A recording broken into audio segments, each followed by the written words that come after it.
It's time now for the award-winning #1 local talk show in Northeast Pennsylvania, The Sam Lesante Show. Now here's your host, Sam Lesante. Folks, he's been entertaining people throughout this United States for over 48 years, okay? He started off with a band called Stymie and the Rascals, went into New Breed and then Salt and Pepper, and now he is a motivational speaker trying to help a lot of people, and certainly he can do that. My guest, a very good friend of mine, I've known him for not as many as 40-some years, probably 30-some years. Greg Palmer is my guest today. Greg, it's so nice to have you on the show. Thank you, Sam. Thank you for having me. I got to tell you, I'm thrilled to see that you're doing, what you're doing, but everything doing all right with you? Oh, yeah, life is good, Sam. Life good. is good. Let me ask you something. For those people in the greater Hazleton area, this show is seen, throughout northeastern Pennsylvania. Sure. Listen, they all know you because you appeared in Scranton, Wilkes-Barre, all over the place, Yes. So they know who Greg Palmer is. They know you as an entertainer. Yes. Tell us a little bit about your past, because what we're going to be talking today is rather serious. Yes. And it's something that I think is desperately needed, without question, but more from a person who's been through it. Absolutely. Okay, so they could see it through your eyes. But a little bit about you when you came to the greater Hazleton area. Yeah, I came up here from Philadelphia at the age of 9 years old to a place called Kislin. That was down in the valley. It's now the Job Corps Center. And I was there for 5 years. And then when that closed down, I came to the charity home in West Hazleton. That was run by Reverend Abernathy, who is my mentor till this day. What a great guy he is. Yeah, he's phenomenal. Yes. We keep in touch constantly. Terrific. And from there, I went out on my own. But while in the charity home, I began singing, and that was something I used to get through my life struggles, my ups and downs. And being in foster care, I was awarded a state from 3 to 18, and going through the changes. And of course, I met you when I was like 12, 13, and you gave me my first moniker at the music store, and we've been like friends ever since. Throughout that experience, okay, you've encountered a lot of prejudice, Big time. And you've been through a lot, okay, Yes. And we often kid many times. Sure. You and I kid at a total respect, as you know that, like, Yes. but. Some of the things that you experience, and I know some of this is a little graphic, but for people to understand Sure. the hurt that you went through and how you handled it, Yes. okay, I think is important for people to know that. You don't Absolutely. necessarily have to mention names of people. Oh, would not. But what happened to you in just certain areas? Sure. I thought because I was well known and everybody knew who I was that I was not going to meet Mr. Prejudice, Mr. Racism. And one night I came out of singing up in Wuthering Heights, and my car had 4 flat tires and the windshield was busted. And that was my first call to wake me up, that just because who I was didn't matter. It was what I was. And then from there, I had the cross burning on my lawn in Cunningham. The cops hassled me, lost my license for 60 days. I had my windows broken out of my apartment house, and it was a struggle, but I managed to walk away from that. I had good people that surrounded me, positive people that surrounded me, and they helped me, and that's... Why did you provoke people for them to do that? No, it wasn't a point of me provoking anyone. It was a point that when I moved into Cunningham, they didn't understand me, and once again, to me, fear breeds ignorance, and ignorance breeds violence. And because they didn't want me there, they were chomping up these things to have me move. Well, burning a cross on my lawn wasn't going to make me move. Breaking out my windows wasn't going to make me move. Damaging my car wasn't going to make me move.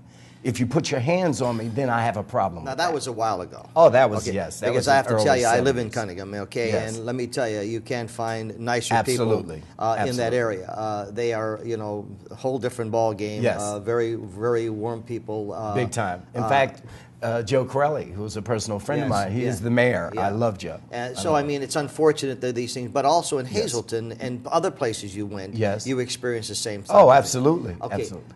Now, when you went through this stuff with foster care and them calling you the N-word, Yes, okay, yes. How did you react to that? Well, I knew that I had to keep my head about myself. Even at a young age, I couldn't afford to get an attitude I couldn't afford to get a chip on my shoulder because the people that were doing this were the people I had to live with. So at a very young age, I had to like get my faith in order. I had to find out just who I was. And with that, I was able to walk away and not get upset to the point where I would go to jail. You know, that wasn't going to happen for me. We've all experienced things in our life, okay, and you know, and I know you many, many years, okay, being an entertainer, you get involved with things that you shouldn't get involved with, okay, so you've experienced a lot of hatred, you've experienced a lot of love, you experienced, you know, you had both things happening to you. Sure. I think right now, as we look at the country, cities change. Yes. Talking to me in the office, you said that you saw what's going on not only in Hazleton, okay, but in Reading, in Allentown, Wilkes-Barre, Scranton, yes, sir. Pottsville, you know, you name the towns. They got it. Things happen, okay? Yes. So because you've been through this, yes. You know, all the stuff that you've been told, okay? Yes. And prejudice is a terrible thing, especially yes, if it's taught at home. It's a sad thing, okay? Because, you know, I never see color. I don't know whether a person's black, pink, or turquoise, okay? I just see the person, okay? Right. And I think probably what you are doing now, which I think is absolutely fantastic, okay? First of all, what are you doing right now? So people would know that. I know there was an article in our media partners, the Standing Speaker, which was a great article, incidentally. But let's tell people now exactly what prompted you to do what you're doing. But first, what are you doing? What I'm doing right now, believe it or not, Sam, I'm unemployed. I worked at an organization for 12 years, and due to budget cuts, I was let go in September. So I'm unemployed right now. I'm doing things to seek employment and checking things out. I go to nursing homes and I sing to them. I pick up their spirits, and that makes me feel good, and I know God feels good about that. And recently, I've been coming out to Eagle Rock. They've invited me to come out there and sing, and that's what I'm doing right now. And this is very important to me, not just because I want to find employment, Sam, but this is what we're talking about today. This is a necessity. This is not a luxury. When I pick up the paper and I read about the things that have been happening in my hometown, and Hazleton is my hometown, it breaks my heart. It hurts me to my core. And when I was invited up a couple weeks ago to go to the 9th grade school and speak to the kids, to share with them my experiences, I noticed the look in their eyes, because I asked them, as I'm talking to you, I want to look in your eyes. Because to me, the eyes are the window to the soul. They were very attentive. They asked questions. They walked away, I'd have to say, with more knowledge than they had when they came in. I walked away with a better sense of what they are about, because it is about the children. We don't need to wait another day, another minute, hour, second. We need to do this now. And I say we because it's not about I, it's about we. Yeah, folks, I'm talking to Greg Palmer. When we come back from the break, we're going to talk about specifically what he means when he says we need this. And when he spoke to the students, I feel this is something that should be starting in the 5th grade and moving up. And we'll tell you all about that when we come back after the break. Welcome back to the Sam Lesante Show, folks. My guest, Greg Palmer, and remember, you can watch any of our programs on our brand new website. I'm smiling, folks, because I cannot believe the amount of thousands of hits we're getting every day on the website. You got to go to ssptv.com for breaking news, plus any of our shows, and particularly the new show, The Girls, which is really, folks, we're getting tremendous response with that show. Greg Palmer is here as my guest today. Greg, to set the record straight, you know, you've been an entertainer for over 40-some years. Yes, so sir. people automatically say drugs, alcohol, you know, this guy must have been involved with it. And the truth of the matter is what? No, I could not afford it because I like dressing. I like jewelry. You know, it was to me not even an option, Sam. Not even an option. So people, you know, you got high on your entertainment. I was very high. Very high. My adrenaline was insane. So we're talking about what you're doing now, okay? Yes, sir. And you went to the 9th grade class in the Greater Hazleton area Yes. school district. And what was the purpose for? What was the reason why you went there? Well, I wanted to talk to the children about respect. To me, respect is everything. I don't care where you live, how well you're living, what you own, what you possess. Without respect, you have nothing. And along with respect, you have love. Those two things go together like a hand in a glove, Sam. It's very important to me. I stress that to the kids. Acting out and hurting someone, that's disrespectful. To use the N-word, to me, Sam, that is disrespectful. It may be cool when you're out with your friends, as I told them. You know, I shuck and I jive and I have fun. But when you're in school and your pants are drooping below where it should be, and you're using the N-word or any type of slur, that is disrespect. And anybody to say that to you is being disrespectful, Sam. And that's what I was trying to drive home to my kids in the short period of time that I had, because there's so many different avenues to talk to our kids about. Culture develops these kids, Yes. okay? And what they see and what they hear, okay? Absolutely. And I think the biggest culprit here Yes, sir. is the media, Yes. is the entertainment industry, okay? Yes, sir. And we allow, society allows Yes, sir. people to perform almost half nude, or, Yes. okay, and they think it's cool. Kids want to emulate those people. Yes. And so what happens is then when the kids start getting into trouble, Yes. we say, well, what happened? But yet we're feeding them poison Absolutely. every day, Yes. okay? And we just laugh it off, Yes. okay? And it's okay to, adults do adult things, but when you look some of the my grandchildren who are watching television today, some of the things they're looking at, okay, which are acceptable, Yes. would never been acceptable. So you start developing the mind. Yes, sir. And so what happens is this is something that you're trying to convey to them. Absolutely. And what else did you tell them? Well, I told them that you have choices. A choice is a good choice or a bad choice. I said, another thing I want you to do is I want you to think. Think before you do it. Do it if you want to do it, but think about it, because it's going to have dire consequences. If you're going to do something that's going to hurt someone else, hurt yourself, come on, people, you got to wake up. You got to think. But what has happened with our thinking process is because the TV is saturating our kids with all this glitz and glamour, and they think that what they see on TV is reality. But it isn't. That isn't reality. That's not the real world. You have to sell your soul to get into that part of the world. If you want to do that, then get ready for the consequences that follow that.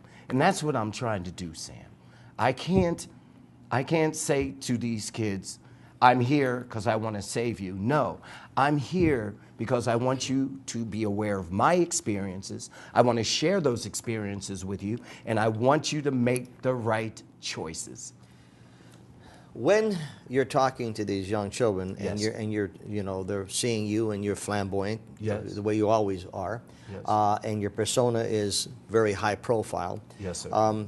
These students in 9th grade, okay, are really young adults, okay? Yes. I say you go to the 5th grade and 4th grade because that's where people are, the druggies start looking at who they're going to prime and Yes. et cetera, and these kids fall to prey. Parents and guardians are busy working. Yes. Fortunately for you, unfortunately you did not have a mom and dad growing up with, okay? You do Right. have a mother, which I'm sorry to hear she passed. Yes, she did.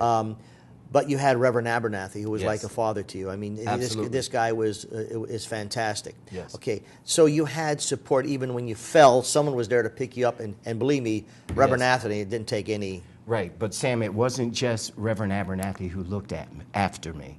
I had people in Hazleton that, I'm telling you, Sam, they would take me to their house. They would let me hang out with them, and they didn't have to do that. And I am friends with them to this day. So when Hillary Clinton said it takes a village to raise a child, that's exactly what happened to me. Because I went to school in West Hazleton, but all the people I hung out with were from Hazleton. And to this day, we still communicate with each other. So the kids today Yes. need support. Absolutely. Okay? So you're telling them that, and they're sitting here looking at it saying, boy, I know this, but then you need a follow-up with that, Yes, okay? sir. It cannot be just, you're doing this and you say yes. It's like going to confession. Yes. In the Catholic Church, you go to confession and you say, I'm not, and then all of a sudden you do the same things again. Yes, sir. You're back again, all Yes. right? So the message that you're getting across Yes, sir. To these kids, what were some of the responses, when you're telling them about respect? It's an easy thing to say. Sure it is. So what were some of the responses that they gave you? Well, first of all, they understood what I was saying to them. They really did, Sam. It was like sponge to water. They hung on every word I said, and by the end of our meeting, our discussion, and we had questions, and they wrote down on paper, how long did I live here? Did I experience prejudice? The whole 9 yards. And yes, I did come through that. I could stand there and tell you about it. For someone to talk to these children who have not been through what they're going through, foster care, you might have a parent that's an alcoholic, you might have a parent that's a drug addict. If you haven't experienced that, these kids are hard to grasp that because they're hurting. They're hurting. They want someone to know this is what I go through every day. And there's that saying, Sam, that says children don't care what you know. They want to know you care. And this is where we're falling short, Sam. This is where we're falling short. We need to not only let them have a voice, but to listen to what they have to say. Because, hey, they are our future. Now, I'm not saying it because of the greatest love of all. They are our future. They're very important. Not saying anybody's saying they're not important. But it's coming to a time, and it's here, that if we don't do something now, when are we going to do it, Sam? When we have a body count? We can't, Sam. When you instill values, Yes. okay, and that's going back to the building of a foundation. Yes, sir. All right. I want to pick up on that, okay, for the foundation, because these kids, yes, they are hurt. And folks, I'm talking to Greg Palmer. Many of us in northeastern and central Pennsylvania know him as the entertainer. But Greg brings a lot to the table, particularly now that he's trying to help these kids out. I think it's a fabulous thing. I think it's a wonderful thing. Stay with us.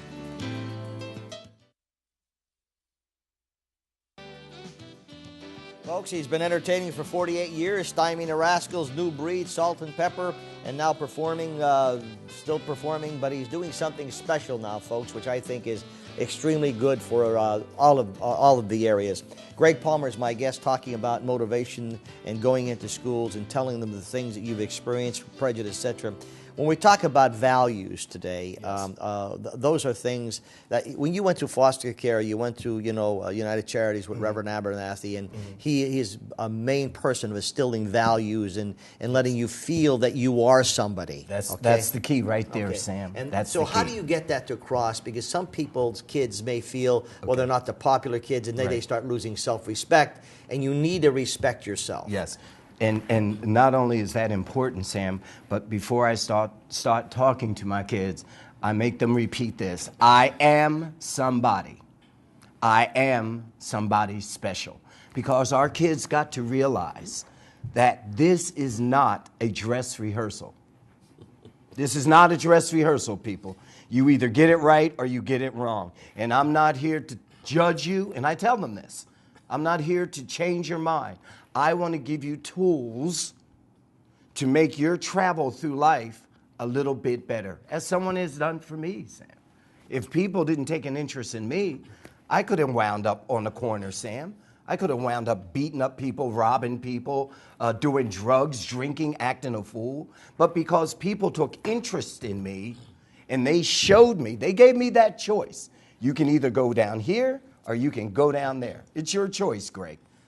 When you're talking to these ninth grade students, which I feel very strongly that the school districts all over should be having people like you come and talking with the fifth grades. But anyway, when you're talking to them and you're talking about what you went through, okay, you need to earn respect. Absolutely. Okay, how do you get that across to these young people, letting them know that no matter how you look, Yes. because I don't look at you as a black person. Okay, I go look ahead. at you as Greg Palmer and Okay. whatever your soul. Okay. All right, can I stop you right Yes, there, Sam? yeah.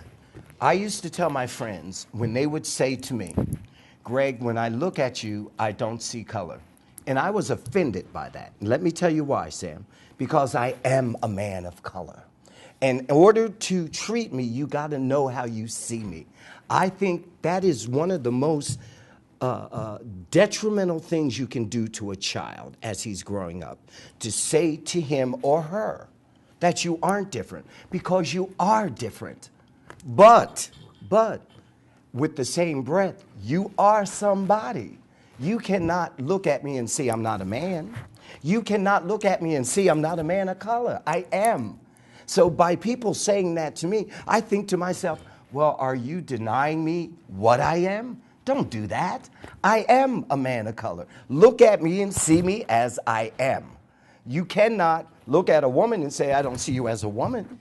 That's true, and I think what people mean by that, I know what they mean, They yes. they know that you're black. Yes. It's just like a person who has a birthmark on their face. Yes, sir. Okay, and you're looking. The person will say, "Look, I know I have this birthmark on my face, and it distinguishes my face. Yes. But now let's continue on the problem." Okay. Okay. And I think what's happening is the prejudice. When I say I don't see you, I know you're black, just Yes. like you know I'm white, and, Yes. and I'm short and I'm handsome. Yes. I threw You the do you. I Do threw you, the, I Sam. threw the handsome in. Do but you. the point is Yes. is that we look and say, oh, here comes another one of those or another one of those, because we have that Okay. stigma. Not only do we have the stigma, but we have the fear. Yes. And I just told you, That's fear breeds ignorance, ignorance breeds violence. And that happens if you're walking down the street, Yes. okay, for some whatever reason, if you see three black Americans coming Yes, towards sir. you, okay, Yes, and you're sir. walking down, you all of a sudden You equate that with trouble, don't you, Sam? Yes, and- You see Spanish people walking on a corner, there's 4 or 5 of them. You equate that with, oh my God, I can't walk on that side of the street. Let me And move why over. is that? Why is that? Because we've been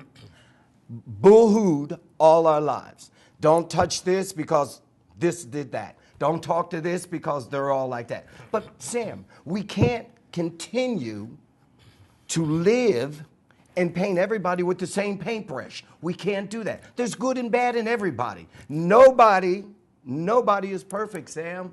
We all got it. Whether you're white, Polish, Italian, black, Spanish, Mexican, we all have discrepancies in our lives that bring about bad things.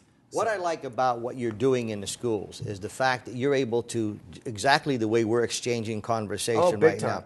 You have the young children, Yes, okay, sir. or not young, but young adults in 9th grade. Yeah. Hopefully, they'll get you into the system and starting at 5th grade to be able to start this line of communication Yes. where they could then, relate with you, okay? Yes. Because they are troubled, okay? Yes. And that's why I said after they're done, someone needs support. In conclusion, you have a minute left, and Yes, I'm sir. bringing you back again for another Thank show. you, Sam, 'cause Okay. this is What important What to do you me. have to tell the people, the parents out there? You have a minute. Okay. The parents, Yes. I can't tell you how to run your household.